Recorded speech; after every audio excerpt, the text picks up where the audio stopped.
আসসালামু আলাইকুম, সবাইকে স্বাগতম। বিভাগীয় পরীক্ষার জন্য এই যে সংবিধান থেকে, বিশেষ করে গণপ্রজাতন্ত্রী বাংলাদেশের যে সংবিধান রয়েছে এখান থেকে কিন্তু প্রশ্ন হয়। আর এই প্রশ্নগুলি বিশেষ করে এই সংবিধানের কতটি বিভাগ রয়েছে, কোন বিভাগে কতটি পরিচ্ছেদ এবং কোন অনুচ্ছেদে কি বলা আছে সেগুলি যদি আমরা জানতে পারি তাহলে আমাদের জানা থাকলে পরে সহজ হয় প্রশ্নের উত্তর দেওয়া। এটা এইগুলি আলোচনা করার চেষ্টা করব। প্রথমে আসি বিভাগসমূহ। তো বিভাগসমূহ সহজে মনে রাখার জন্য আমি এখানে একটি ছন্দ রচনা করেছিলাম। আরও অন্যান্যরাও এরকম ছন্দ রচনা করেছেন, কিন্তু আমি আমার নিজের মতো করে এখানে তৈরি করেছি। লক্ষ্য করি, প্রজারা মৌনিয়া বিনিমবাজ সবই। যেমন প্রজারা মানে প্রজাতন্ত্র এবং রাষ্ট্র পরিচালনার মূলনীতি। এই যে প্রজাতে প্রজাতন্ত্র, রাতে রাষ্ট্র পরিচালনার মূলনীতি। মৌতে মৌলিক অধিকার, সংবিধানে যে মৌলিক অধিকার রয়েছে তৃতীয় ভাগে। তারপরে নিতে হচ্ছে চতুর্থ ভাগ নির্বাহী বিভাগ। এবার আতে হচ্ছে এই আইনসভা, বিতে হচ্ছে বিচার বিভাগ, নিতে হচ্ছে নির্বাচন, এই যে তাই না, বিনিমবাজ, মতে হচ্ছে এই মহা হিসাব নিরীক্ষক ও নিয়ন্ত্রক, বাতে বাংলাদেশের কর্মবিভাগ, যতে জরুরি বিধানাবলী, সতে সংবিধান সংশোধন এবং বিতে বিবিধ, তাই না। এই হচ্ছে আমাদের 11টা বিভাগ: প্রজাতন্ত্র, রাষ্ট্র পরিচালনার মূলনীতি, মৌলিক অধিকার, নির্বাহী বিভাগ, আইনসভা, বিচার বিভাগ, নির্বাচন, মহাহিসাব নিরীক্ষক ও নিয়ন্ত্রক, বাংলাদেশের কর্মবিভাগ, জরুরি বিধানাবলী, সংবিধান সংশোধন এবং বিবিধ। এইগুলির প্রত্যেকটা প্রথম অক্ষর নিয়ে, খালি প্রথমটার প্রজা, এরপরে প্রত্যেকটা প্রথম অক্ষর নিয়ে আমি এখানে একটি সংক্ষেপে একটি ছন্দ তৈরি করেছি। ছন্দ বাক্য যাই বলি না কেন, সেটি হচ্ছে প্রজারা মৌনিয়া বিনিমবাজ সবই। প্রজারা মৌনিয়া বিনিমবাজ সবই। এই হচ্ছে এই বিভিন্ন বিভাগ বা ভাগ। এখন এইখানে আবার একটা বিষয় আছে। প্রথম ভাগে এই 1 থেকে 7 খ অনুচ্ছেদ পর্যন্ত বলা আছে। দ্বিতীয় ভাগে এই 8 থেকে 25 অনুচ্ছেদ পর্যন্ত বলা আছে এবং এখানে মৌলিক অধিকার সহ মূলনীতি সম্পর্কে বলা আছে রাষ্ট্র পরিচালনার।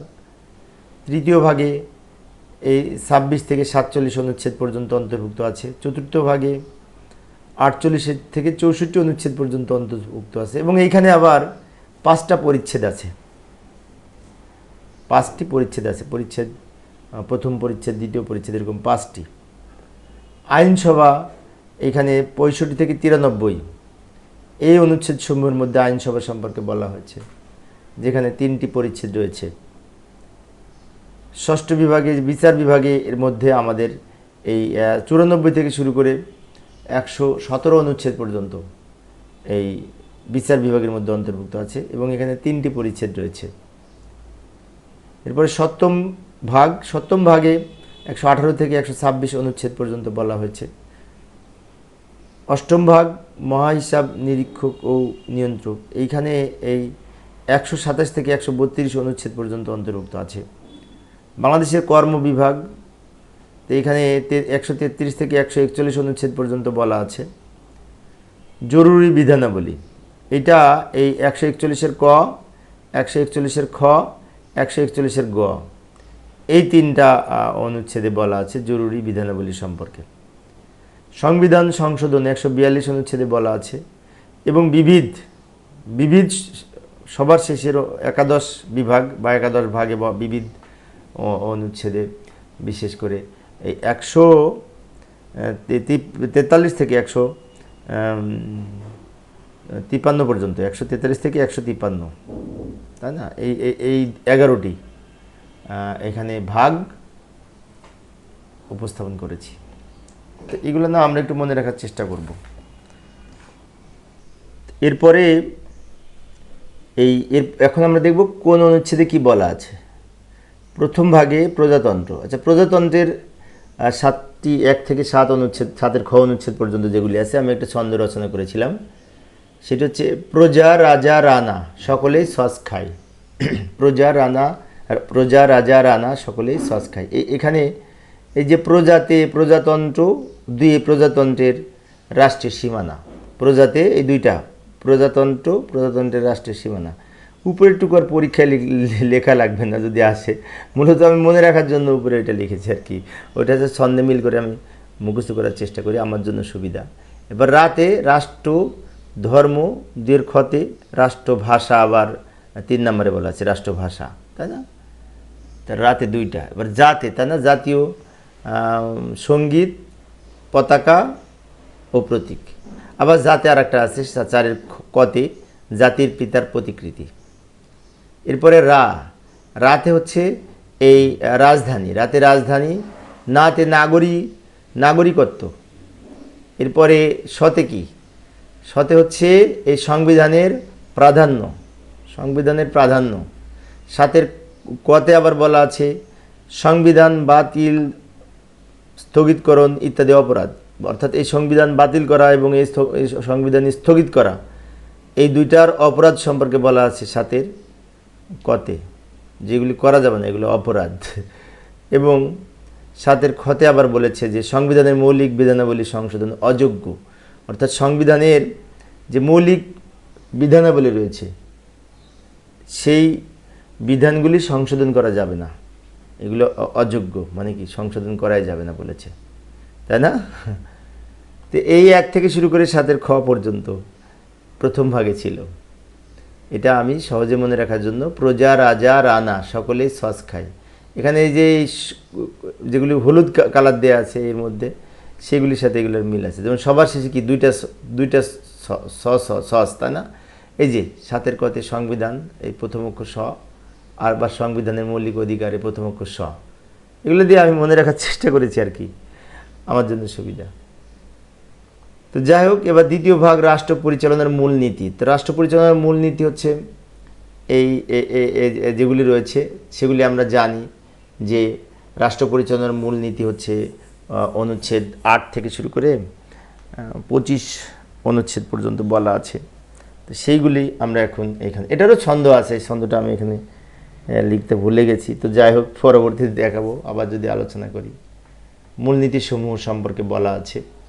9 নম্বরে বলা আছে জাতীয়তাবাদ, 10 নম্বরে সমাজতন্ত্র, 11 নং অনুচ্ছেদে গণতন্ত্র ও মানবাধিকার, 12 নং অনুচ্ছেদে ধর্মনিরপেক্ষতা ও ধর্মীয় স্বাধীনতা, 13 নং অনুচ্ছেদে মালিকানার নীতি, 14 নং অনুচ্ছেদে কৃষক ও শ্রমিকের মুক্তি, 15 অনুচ্ছেদে বলা আছে মৌলিক প্রয়োজনের ব্যবস্থা, ওই যে খাদ্য, বস্ত্র, বাসস্থান, শিক্ষা, চিকিৎসা, যে মৌলিক প্রয়োজন এগুলোর ব্যবস্থা রাষ্ট্র করবে, এগুলো হচ্ছে রাষ্ট্র পরিচালনার মূলনীতি।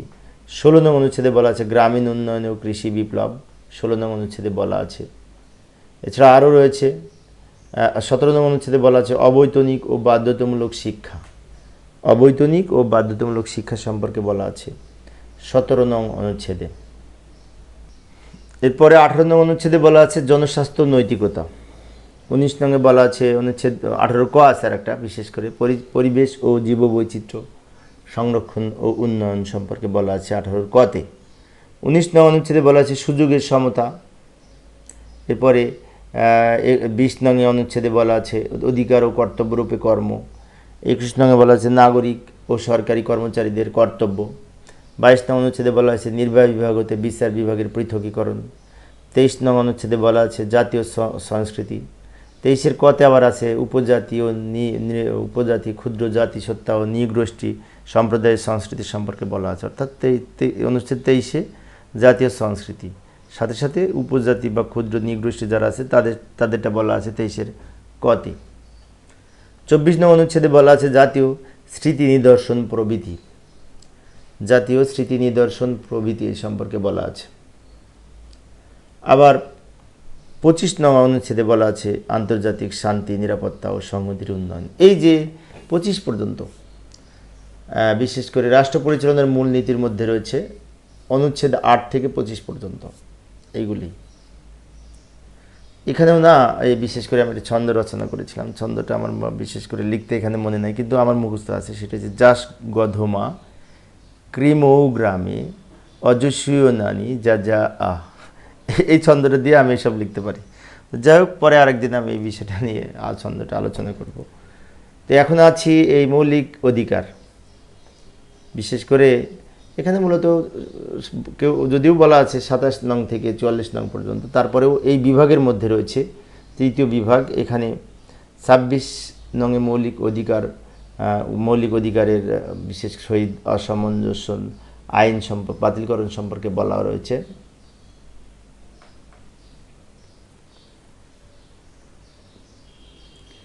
এই ছিল 25 অনুচ্ছেদ পর্যন্ত দ্বিতীয় ভাগ। এবার তৃতীয় ভাগে ছিল মৌলিক অধিকার। সংবিধানের তৃতীয় ভাগে মৌলিক অধিকার সম্পর্কে বলা আছে, এবং এখানে অনুচ্ছেদ 26-এ বলা আছে মৌলিক অধিকারের সহিত অসামঞ্জস্য আইন বাতিল, অর্থাৎ মৌলিক অধিকারের সহিত যে সমস্ত অসামঞ্জস্য আইন আছে সেগুলো বাতিল সম্পর্কে এই 26 নং অনুচ্ছেদে বলা আছে। মূলত 27 থেকে শুরু মৌলিক অধিকারের যে সমস্ত বিষয়গুলি আছে, 27 থেকে 44 পর্যন্ত, যদিও এই ভাগের মধ্যে 26 থেকে 47 পর্যন্ত আছে। এরপরে লক্ষ্য করি 27 নং অনুচ্ছেদে বলা আছে আইনের দৃষ্টিতে সমতা, মানে সকলে আইনের দৃষ্টিতে সমান। এরপরে ধর্ম প্রভৃতি কারণে বৈষম্য, এটি 28 নং অনুচ্ছেদে বলা হয়েছে যে ধর্ম প্রভৃতি কারণে বৈষম্য সৃষ্টি করা যাবে না, ধর্মের কারণে মানুষকে বৈষম্য সৃষ্টি করা যাবে না সুযোগ সুবিধা থেকে। এরপরে 29 নংয়ে বলা হয়েছে সরকারি নিয়োগ লাভে সুযোগের সমতা, অর্থাৎ সরকারি নিয়োগ লাভে যোগ্যতা থাকার সাপেক্ষে সমান সুযোগ সুবিধা পাবে। 30 নং অনুচ্ছেদে বলা আছে বিদেশি খেতাব প্রভৃতি গ্রহণ নিষিদ্ধকরণ, বিদেশি খেতাব বিশেষ করে নিষিদ্ধকরণ সম্পর্কে বলা হয়েছে, বিদেশি কোনো ডিগ্রি খেতাব এইগুলি। 31 নং অনুচ্ছেদে বলা আছে আইনের আশ্রয় লাভের অধিকার, সকলেরই আইনের আশ্রয় লাভের অধিকার রয়েছে সঙ্গে এই 31 নং অনুচ্ছেদে বলা হয়েছে। 32 নং অনুচ্ছেদে বলা হয়েছে জীবন ও ব্যক্তি স্বাধীনতার অধিকার রক্ষণ, জীবন ও ব্যক্তি স্বাধীনতার অধিকার রক্ষণ সম্পর্কে বলা আছে 32 নং অনুচ্ছেদে। এছাড়াও 33 নং অনুচ্ছেদে বলা আছে গ্রেপ্তার ও আটক সম্পর্কে রক্ষা কবচ। 34 নং অনুচ্ছেদে বলা আছে জবরদস্তি শ্রম নিষিদ্ধকরণ। 35 নং অনুচ্ছেদে বলা আছে বিচার ও দ্বন্দ্ব সম্পর্কে রক্ষণ। 36 নং অনুচ্ছেদে বলা আছে চলাফেরার স্বাধীনতা। 37 নং অনুচ্ছেদে বলা আছে সমাবেশের স্বাধীনতা। 38 নং অনুচ্ছেদে বলা আছে সংগঠনের স্বাধীনতা। 39 নং অনুচ্ছেদে বলা আছে চিন্তা ও বিবেকের স্বাধীনতা এবং বাক স্বাধীনতা। 40 নং অনুচ্ছেদে বলা আছে পেশা ও বৃত্তির স্বাধীনতা, পেশা ও বৃত্তির স্বাধীনতা। এছাড়াও আরও রয়েছে এই ভাগের মধ্যে, যেমন অনুচ্ছেদ 41-এ বলা হয়েছে ধর্মীয় স্বাধীনতা, অনুচ্ছেদ 42-এ বলা আছে সম্পত্তির অধিকার, অনুচ্ছেদ 43-এ বলা আছে গৃহ ও যোগাযোগের রক্ষণ, এবং অনুচ্ছেদ 44-এ বলা আছে মৌলিক অধিকার বলবৎকরণ, অর্থাৎ এই সমস্ত মৌলিক অধিকারসমূহ বলবৎ থাকবে। এই যে 27 অনুচ্ছেদ থেকে শুরু করে 44 অনুচ্ছেদ পর্যন্ত এগুলি হচ্ছে এই মৌলিক অধিকার। এবং এখানে আরও আছে এই বিভাগের মধ্যে কয়েকটা, সেটি হচ্ছে শৃঙ্খলামূলক আইনের ক্ষেত্রে অধিকারের পরিবর্তন, 45 নং অনুচ্ছেদে বলা আছে। 46 নংয়ে বলা আছে দায় মুক্তি বিধানের ক্ষমতা, এবং 47 নং অনুচ্ছেদে বলা আছে কতিপয় আইনের হেফাজত, এটা 47 নংয়ে বলা আছে কতিপয় আইনের হেফাজত সম্পর্কে। অবশ্য 47-এর কতে আর একটা আছে, সেটা হচ্ছে সংবিধানের কতিপয় বিধানের অপ্রযোজ্যতা। এই ছিল তৃতীয় ভাগ। এখন এইটারও একটা ছন্দ আছে, আমি ছন্দ বলে এখন সময় নষ্ট করছি না, আমি অবশ্য ছন্দে মুখস্থ করি আমার সুবিধার জন্য, কারণ পরীক্ষা আসলে তো মনে রাখার জন্য এইগুলি ধারাবাহিকতা মনে রাখতে হবে, পাশাপাশি আবার নামগুলোও মনে রাখতে হবে, তাই ছন্দের মাধ্যমে মুখস্থ করলে আমার জন্য সুবিধা। আচ্ছা, তো এরপরে আসি চতুর্থ ভাগ নির্বাহী বিভাগ। তো নির্বাহী বিভাগের প্রথমে আছে রাষ্ট্রপতি, প্রথম পরিচ্ছেদ রাষ্ট্রপতি সম্পর্কে এই প্রথম পরিচ্ছেদে উল্লেখ আছে। রাষ্ট্রপতি নির্বাচন অনুচ্ছেদ 48-এ বলা আছে রাষ্ট্রপতি নির্বাচন সম্পর্কে। অনুচ্ছেদ 49-এ ক্ষমা প্রদর্শনের অধিকার, অর্থাৎ রাষ্ট্রপতির ক্ষমা প্রদর্শনের অধিকার বলা আছে 49 নং অনুচ্ছেদে। 50 নং অনুচ্ছেদে বলা আছে রাষ্ট্রপতি পদের মেয়াদ। 51 নংয়ে বলা আছে রাষ্ট্রপতির দায় মুক্তি। 52 নং অনুচ্ছেদে বলা আছে রাষ্ট্রপতির অভিসংশয়।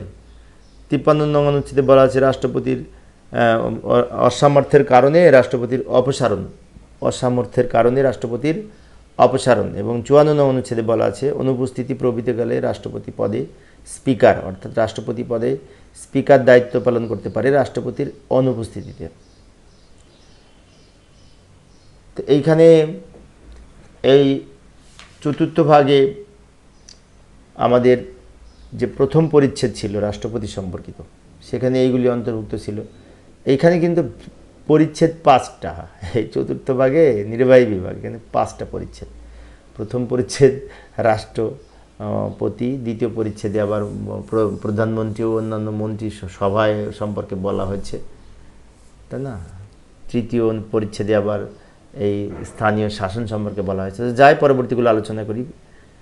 এবার আসি চতুর্থ ভাগ নির্বাহী বিভাগ। কিন্তু এখানে এই দ্বিতীয় পরিচ্ছেদ প্রধানমন্ত্রী ও মন্ত্রিসভা সম্পর্কে বলা হয়েছে, ঠিক আছে, দ্বিতীয় পরিচ্ছেদ। তো অনুচ্ছেদ 55-তে মন্ত্রিসভা সম্পর্কে বলা হয়েছে।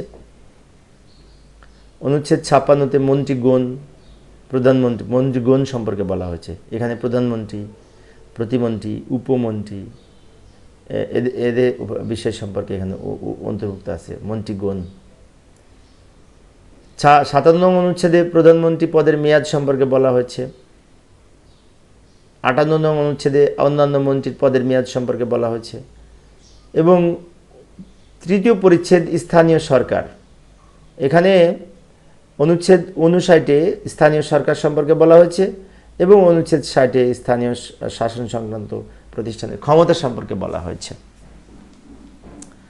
অর্থাৎ চতুর্থ ভাগে মোট 5টা পরিচ্ছেদ, তাই না? প্রথম পরিচ্ছেদ কিছুক্ষণ আগে আলোচনা করেছি, আর দ্বিতীয় পরিচ্ছেদের এই যে প্রধানমন্ত্রী ও মন্ত্রিসভা সম্পর্কে বলা ছিল। আবার তৃতীয় পরিচ্ছেদে এই স্থানীয় শাসন সম্পর্কে 2টা অনুচ্ছেদ ছিল। একটি হচ্ছে 59 নং অনুচ্ছেদের স্থানীয় শাসন এবং 60 নং অনুচ্ছেদের স্থানীয় শাসন সংক্রান্ত প্রতিষ্ঠানের ক্ষমতা। এইবার আমরা এই চতুর্থ পরিচ্ছেদ দেখব।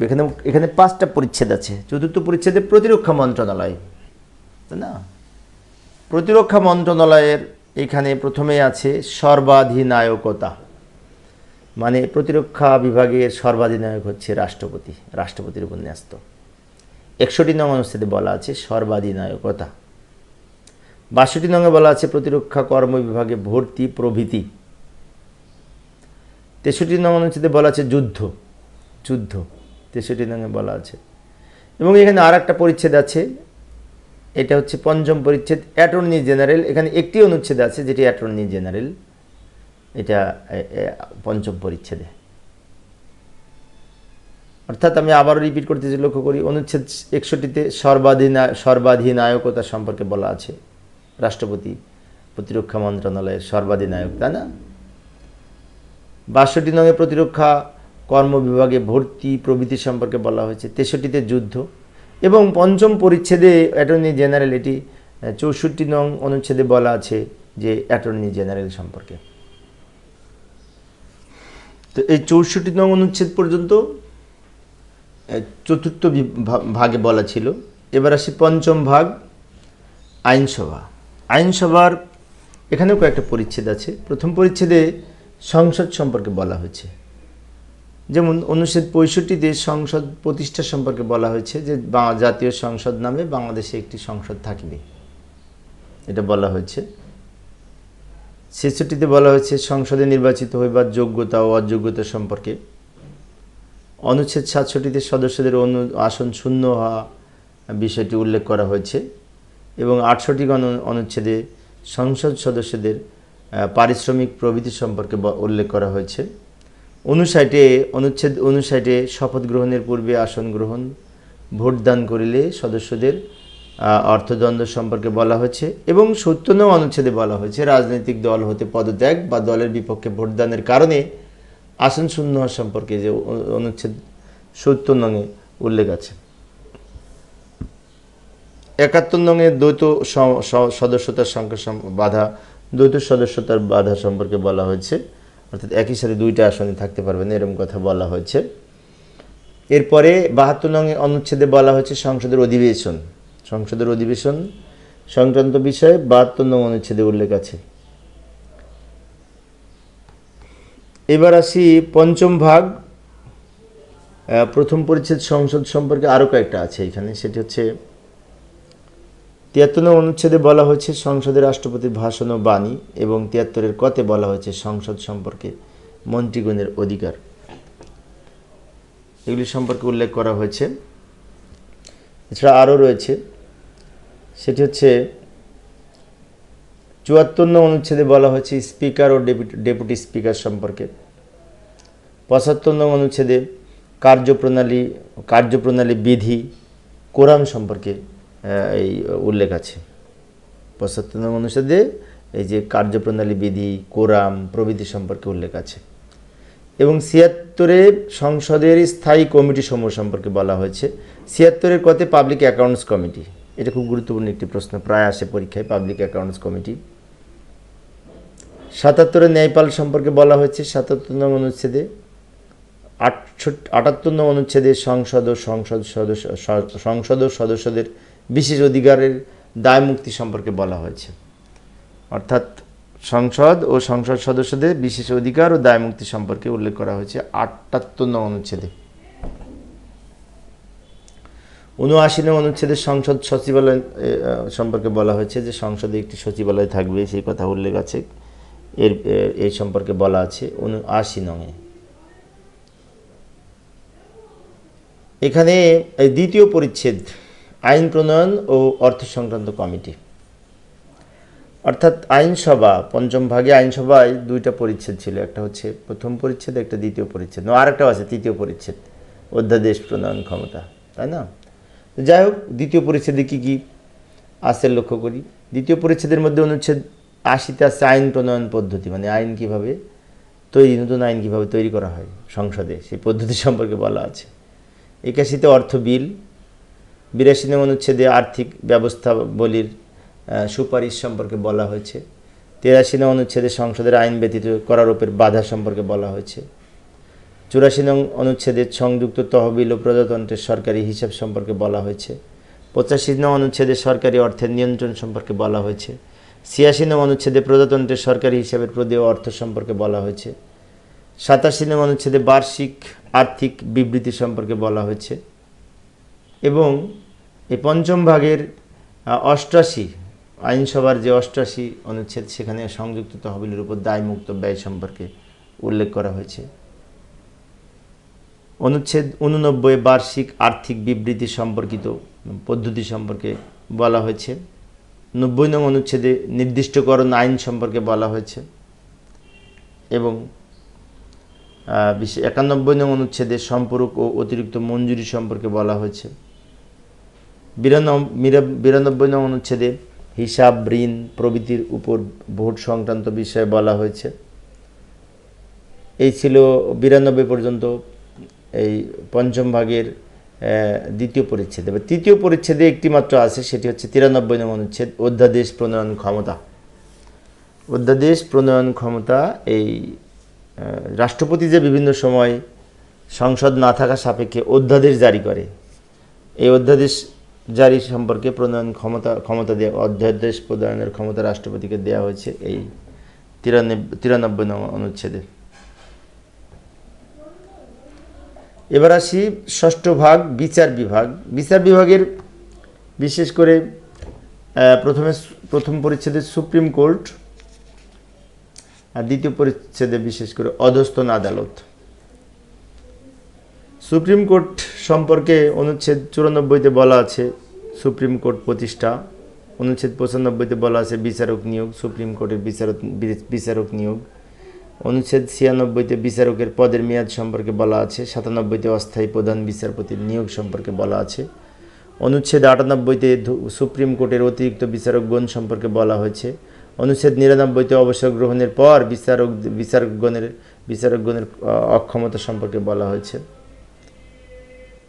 এবং 100 নং অনুচ্ছেদে সুপ্রিম কোর্টের আসন সম্পর্কে বলা হয়েছে। 100 নং অনুচ্ছেদে বলা আছে সুপ্রিম কোর্টের আসন সম্পর্কে।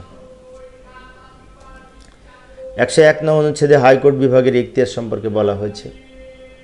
102 নং অনুচ্ছেদে কতিপয় আদেশ ও নির্দেশ প্রভৃতি দানের ক্ষেত্রে হাইকোর্টের ভিতরে হাইকোর্ট বিভাগের ক্ষমতা সম্পর্কে বলা হয়েছে।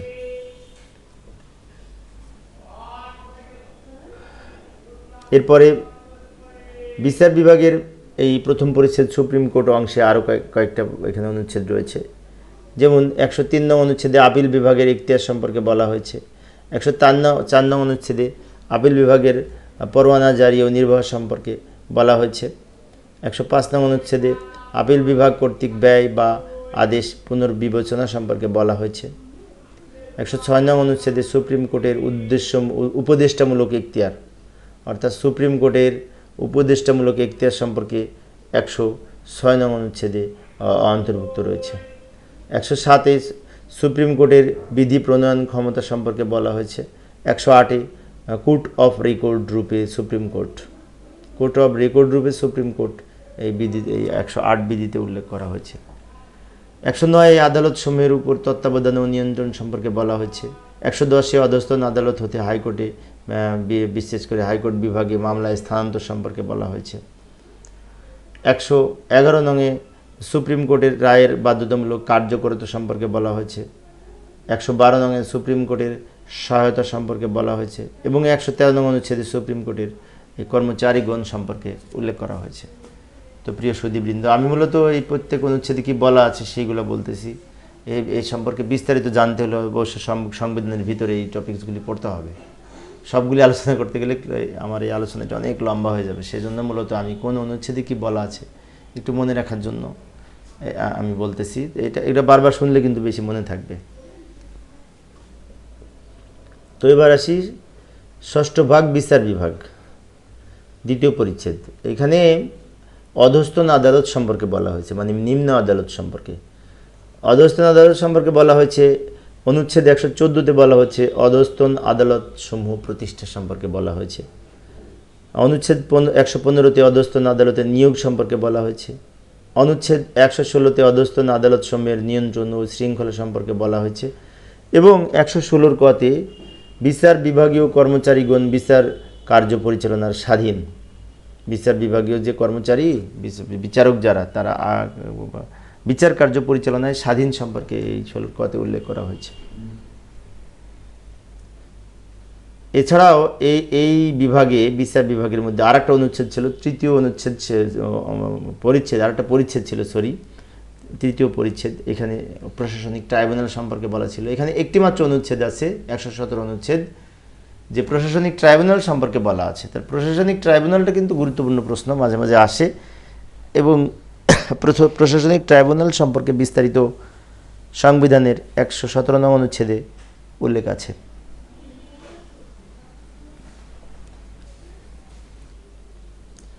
এবার আসি সপ্তম ভাগ নির্বাচন। তো নির্বাচন এখানে কোনো বিশেষ করে পরিচ্ছেদ নেই। তো যে সমস্ত অনুচ্ছেদ নির্বাচন সম্পর্কে বলা হয়েছে সেগুলি হচ্ছে অনুচ্ছেদ 118-তে নির্বাচন কমিশন প্রতিষ্ঠা সম্পর্কে উল্লেখ করা হয়েছে। 119-এ নির্বাচন কমিশনের দায়িত্ব সম্পর্কে বলা হয়েছে। 120-এ নির্বাচন কমিশনের কর্মচারীগণ সম্পর্কে বলা হয়েছে। 121-এ প্রতি এলাকার জন্য একটি করে ভোটার তালিকা সম্পর্কে বলা হয়েছে। 122-এ ভোটার তালিকায় নামভুক্তির যোগ্যতা সম্পর্কে বলা হয়েছে। 123-এ নির্বাচন অনুষ্ঠানের সময় সম্পর্কে বলা হয়েছে। 124-এ নির্বাচন সম্পর্কে সংসদে বিধান প্রণয়নের ক্ষমতা সম্পর্কে বলা হয়েছে। 125-এ নির্বাচনী আইন ও নির্বাচনের বৈধতা সম্পর্কে বলা হয়েছে এবং 126-এ নির্বাচন কমিশনকে নির্বাহী কর্তৃপক্ষের বাস্তবায়ন সম্পর্কে বলা হয়েছে। তো এই 126 পর্যন্ত এই বিশেষ করে সপ্তম ভাগে ছিল। এখানে ষষ্ঠর ক আরেকটা বিভাগ ছিল, সেটা অবশ্য বিলুপ্ত করা হয়েছে। এবার আসে অষ্টম ভাগ মহাহিসাব নিরীক্ষক ও নিয়ন্ত্রক। এখানে 127 থেকে শুরু হয়েছে 132 পর্যন্ত। 127 নং অনুচ্ছেদে মহাহিসাব নিরীক্ষক ও পদের প্রতিষ্ঠা সম্পর্কে বলা হয়েছে। 128 নং অনুচ্ছেদে মহাহিসাব নিরীক্ষকের দায়িত্ব সম্পর্কে বলা হয়েছে। 129-এ মহাহিসাব নিরীক্ষকের কর্মের মেয়াদ সম্পর্কে বলা হয়েছে। 130-এ অস্থায়ী মহাহিসাব নিরীক্ষক সম্পর্কে বলা হয়েছে। 131-এ প্রজাতন্ত্রের হিসাব রক্ষায় আকার ও প্রজাতন্ত্রের হিসাব রক্ষার আকার ও পদ্ধতি সম্পর্কে বলা হয়েছে। অর্থাৎ প্রজাতন্ত্রের হিসাব রক্ষা করার জন্য আকার পদ্ধতি সম্পর্কে এখানে উল্লেখ আছে 131 নং অনুচ্ছেদে। 132 নং অনুচ্ছেদে সংসদে মহাহিসাব নিরীক্ষকের রিপোর্ট উপস্থাপন সম্পর্কে বলা হয়েছে। এইগুলি ছিল এই অষ্টম ভাগের মহাহিসাব নিরীক্ষক ও নিয়ন্ত্রক সম্পর্কিত বিষয় 2, 4, 6টা অনুচ্ছেদ। এবার আসি নবম ভাগ। নবম ভাগে বাংলাদেশের কর্ম বিভাগ, এখানেও 2টা পরিচ্ছেদ ছিল। প্রথম পরিচ্ছেদে কর্ম বিভাগ সম্পর্কে বলা হয়েছে। অনুচ্ছেদ 133-এ নিয়োগ ও কর্মের শর্তাবলী সম্পর্কে বলা হয়েছে। 134-এ কর্মের মেয়াদ সম্পর্কে বলা হয়েছে। 135-এ অসামরিক সরকারি কর্মচারীদের বরখাস্ত প্রভৃতি সম্পর্কে বলা আছে। 136-এ কর্ম বিভাগ পুনর্গঠন সম্পর্কে বলা আছে। এবং এই বিশেষ করে আরেকটা পরিচ্ছেদ ছিল, সেটা হচ্ছে দ্বিতীয় পরিচ্ছেদ নবম ভাগে, সেটা হচ্ছে সরকারি কর্ম কমিশন সম্পর্কে বলা হয়েছে। তো এখানে অনুচ্ছেদ 137-এ কমিশন প্রতিষ্ঠা সম্পর্কে বলা হয়েছে। 138-এ কমিশনের সদস্য নিয়োগ সম্পর্কে বলা হয়েছে। 139-এ কমিশনের সদস্যদের পদের মেয়াদ সম্পর্কে বলা হয়েছে। 140-এ কমিশনের দায়িত্ব সম্পর্কে বলা হয়েছে এবং 141-এ বার্ষিক রিপোর্ট সম্পর্কে বলা হয়েছে।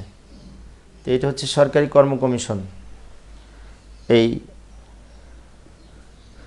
137 থেকে 141 পর্যন্ত এই অনুচ্ছেদ সমূহে উল্লেখ রয়েছে কমিশন প্রতিষ্ঠা, সদস্য নিয়োগ, পদের মেয়াদ, কমিশনের দায়িত্ব, বার্ষিক রিপোর্ট। এইবার এখানে আরেকটা আছে নবম ক। তো নবম ক ভাগে এই জরুরি বিষয়ে বিধানাবলী সম্পর্কে বলা ছিল। বিশেষ করে জরুরি অবস্থা রাষ্ট্রে যখন জারি থাকে তখন সংবিধানের কোন ক্ষমতা বলে এগুলি চলে সেই সম্পর্কে বলা আছে। নবম ক ভাগে জরুরি বিধানাবলী। এখানে নবম ক কিন্তু আরেকটা ভাগ, অর্থাৎ 9 নম্বরে 2টা ভাগ, একটা নবম ভাগ আর একটা হচ্ছে নবম ক ভাগ।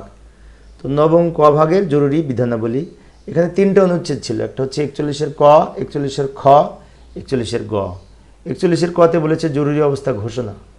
41-এর খতে বলেছে জরুরি অবস্থার সময় সংবিধানের কতিপয় এই অনুচ্ছেদের বিধান স্থগিতকরণ। এবং 41-এর গতে বলেছে জরুরি অবস্থার সময় মৌলিক অধিকার সমূহ স্থগিতকরণ। এই যে মৌলিক অধিকারের যে সমস্ত মৌলিক অধিকার সম্পর্কিত যে সমস্ত ওই যে 27 থেকে অনুচ্ছেদ 27 থেকে অনুচ্ছেদ 44 পর্যন্ত যে বিশেষ করে যে বিষয়গুলি উল্লেখ করা হয়েছে মৌলিক অধিকার, ওইগুলি স্থগিতকরণ সম্পর্কে এই 41-এর গতে বলা আছে নবম ভাগের ক্ষেত্রে জরুরি বিধানাবলীর মধ্যে। এবার আসি দশম ভাগ। দশম ভাগে একটি মাত্র এই অনুচ্ছেদ আছে, সেটি হচ্ছে সংবিধানের বিধান সংশোধনের ক্ষমতা। সংবিধানের এই যে 142 নং অনুচ্ছেদে বলা আছে সংবিধানের বিধান সংশোধনের ক্ষমতা, অর্থাৎ সংবিধান সংশোধনের জন্য এই 142 অনুচ্ছেদ ব্যবহার করে সংসদ। 142 অনুচ্ছেদ। এবার আসি একাদশ ভাগ বিবিধ। এটা শেষ ভাগ, তাই না? 11টি ভাগ যেহেতু বিবিধের 142 নংয়ের পরে 143 নং থেকে শুরু হবে বিবিধ 153 পর্যন্ত, যেহেতু মোট 153টি অনুচ্ছেদ আছে। 143-এ বলেছে প্রজাতন্ত্রের সম্পত্তি। 144-এ সম্পত্তি ও সরকার প্রভৃতি প্রসঙ্গে নির্বাহী কর্তৃত্ব সম্পর্কে বলেছে। 145-এ চুক্তি ও দলিল সম্পর্কে বলা হয়েছে। 145-এর কতে আন্তর্জাতিক চুক্তি সম্পর্কে বলা হয়েছে। 146-এ বাংলাদেশের নামে মামলা সম্পর্কে বলা হয়েছে। 147-এ কতিপয় পদাধিকারীর পারিশ্রমিক সম্পর্কে বলা হয়েছে। অর্থাৎ 147-এ কতিপয় পদাধিকারীর পারিশ্রমিক প্রভৃতি সম্পর্কে উল্লেখ করা হয়েছে এই 147 নংয়ে। বিবিধের মধ্যে আরও আছে 148 নং অনুচ্ছেদে পদের শপথ গ্রহণ সম্পর্কে বলা হয়েছে। 149-এ প্রচলিত আইনের হেফাজত সম্পর্কে বলা হয়েছে। 150 ক্রান্তিকালীন ও অস্থায়ী বিধানাবলী সম্পর্কে বলা হয়েছে। ক্রান্তিকালীন ও অস্থায়ী বিধানাবলী সম্পর্কে বলা হয়েছে। 151 রহিতকরণ সম্পর্কে বলা হয়েছে। 152 ব্যাখ্যা দেওয়া হয়েছে। ব্যাখ্যা বলতে কি, এই যে রহিতকরণের ব্যাখ্যা কি, শপথের ব্যাখ্যা কি, এই অস্থায়ী বিধানাবলীর ব্যাখ্যা কি, এই যাবতীয় ওই সংবিধানের যে খুঁটিনাটি বিষয়গুলি আছে সবগুলোর ছোটো ছোটো ব্যাখ্যা, এই বিশেষ করে বিভিন্ন শব্দের ব্যাখ্যা 152 নং অনুচ্ছেদে উল্লেখ আছে।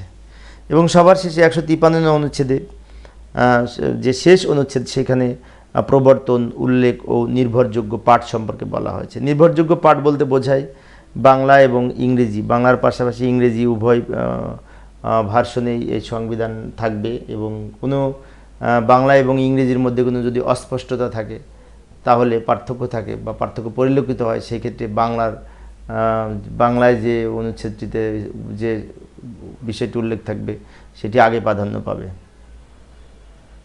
তো প্রিয় সুধীবৃন্দ, এই ছিল আলোচনা। আমি এই 153টা অনুচ্ছেদে কোন অনুচ্ছেদে কি বলা আছে বিশেষ করে আলোচনা করার চেষ্টা করেছি। তো পরিশেষে সবাই ভালো থাকবে এবং সুস্থ থাকবে এই কামনায়। খোদা হাফেজ।